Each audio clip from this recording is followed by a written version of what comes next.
The countdown to the unknown. One crisp morning, as the sun barely peeked over the horizon, you opened your door to find a package sitting neatly on the mat. No address, no sender, just a plain, unmarked box. Curiosity tingled in your fingers as you picked it up and carried it inside. Opening it revealed an antique clock, unlike anything you'd ever seen. It was ornate, with intricate carvings of unfamiliar symbols etched along its golden frame. But what caught your attention was the clock's hands. They weren't moving forward, they were ticking backward. At first, you thought it must be broken, an old relic from someone's attic. But when you picked it up, something strange happened. The clock began ticking loudly, its rhythmic beats echoing unnaturally through the room. Each tick sent a shiver up your spine, as if time itself was bending.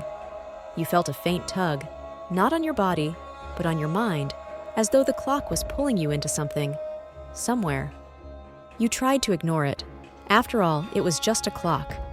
But that night, as you lay in bed, the ticking grew louder, even though the clock was in another room.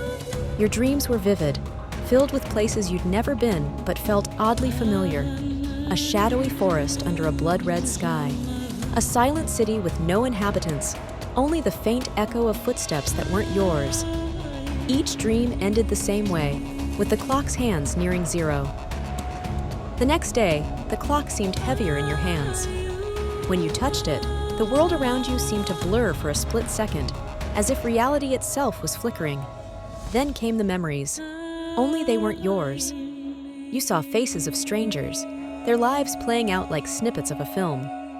Each tick of the clock brought a new memory, each more vivid than the last, until you couldn't tell if they were real or imagined.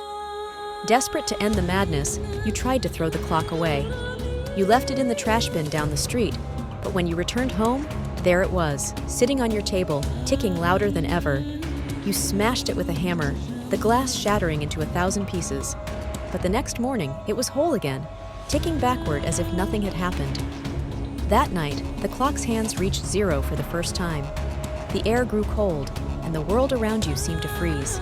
You couldn't move, you couldn't breathe. A whisper filled the room, low and menacing. Your time is up. When you woke up, the clock was gone.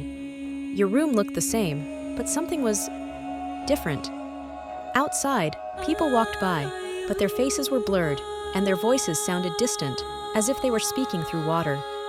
You realized, with a sinking dread, that you were no longer in the same world. The clock had done its work, and you were now trapped in a reality that wasn't your own. Days passed, or maybe weeks. It was hard to tell. Time felt slippery here, moments blending together in a blur. Then, one evening, you heard a knock at the door. Your heart raced as you opened it, finding nothing but a plain, unmarked box on the mat. Inside was the same antique clock, ticking backward once again. This time, the note inside read, "Pass it on or stay forever."